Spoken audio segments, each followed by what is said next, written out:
Mission লাইলাতুল কদর। আমাদের লাইলাতুল কদর যেন কোনোভাবে মিস না হয়। কমসে কম 5টা, আর আপনার পক্ষ থেকে বুদ্ধি খাটায় আপনি আরও 2-1টা বের করতে পারেন। এর 1 নম্বর কাজ হবে, প্রত্যেক দিন লাইলাতুল কদরের যখন রাত শুরু হবে মাগরিবের নামাজের পরের থেকে আমাদের টার্গেট থাকবে মিস যাবে না। প্রত্যেকটা দিন শেষ দশকের মধ্যে আমরা কিছু দান সাদাকা করব।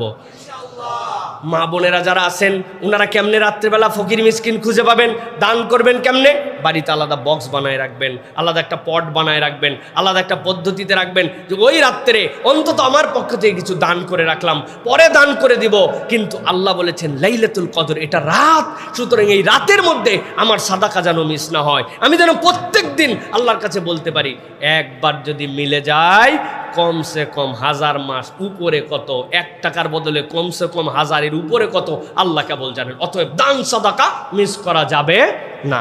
2 নম্বরে যেটা বলবো প্রিয় ভাইরা, প্রত্যেক দিন আমাদের কিছু না কিছু অতিরিক্ত সালাত আদায় করতে হবে প্রত্যেক রাত্রে। র্যান্ডম যেটা আমার কিয়ামুল লাইল আছে, র্যান্ডম যেটা আমার তাহাজ্জুদ আছে, বা আমার জন্য যেটা তারাবি আছে, সবের বাহিরে ওই মাগরিবের পর থেকে ফজরের আগ পর্যন্ত লাইলাতুল কদরের নিয়তে 2 রাকাত, 4 রাকাত, 6 রাকাত, 8 রাকাত আমার সাধ্যের মধ্যে, তবে নিম্নে থেকে নিম্নে 2 থেকে 4 রাকাত নামাজ আমার মিস হবে না। এটা লাইলাতুল কদরের আমল হবে শেষ দশক থেকে। 3 নম্বর যেটা, প্রত্যেক রাত্রে টার্গেট করব আল্লাহ নবীর প্রতি কিছু দরুদ এবং সালাম পেশ করার জন্য। আমার যেন কোনোভাবে মিস না হয়।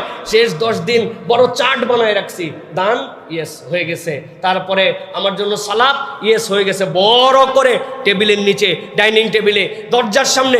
কারণ এই বছর আমাকে লাইলাতুল কদর মিস করা যাবে না। আল্লাহ নবীর দরুদ এবং সালাম হ্যাঁ হয়েছে, দরুদ ইব্রাহিম পড়ছি একবার, পারি নাই সাল্লাল্লাহু আলাইহি ওয়াসাল্লাম পড়ছি, পারি নাই আল্লাহুম্মা সাল্লি আলা মুহাম্মদ পড়ছি, পারি নাই, আমি যতটুকু পারছি কিন্তু আল্লাহ নবীর প্রতি ওই রাতের মধ্যে দরুদ এবং সালাম পাঠ করেছি। 4 নম্বরে আল্লাহ রাব্বুল আমিন এই লাইলাতুল কদরের ভিতরেই কোরআনুল কারীম নাজিল করেছেন, ইন্না আনজালনাহু ফি লাইলাতিল কদর। এই হিসাবে প্রত্যেক রাত্রে আমি কিছু না কিছু কোরআন তেলাওয়াত করব লাইলাতুল কদরের নিয়তে।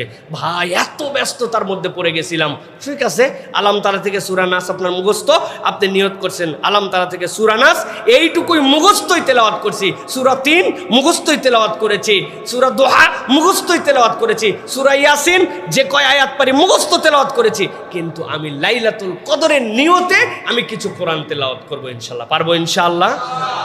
এরপরে যেটা প্রিয় ভাইরা, সেটা হচ্ছে প্রত্যেক রাত্রে এই দোয়াটা শিখতে হবে এবং পড়তে হবে। আল্লাহ নবী সাল্লাল্লাহু আলাইহি সাল্লামের কাছে হযরত আয়েশা সিদ্দিকা রাদিয়াল্লাহু তাআলা জিজ্ঞাসা করেছিলেন, ইয়া রাসূলুল্লাহ যদি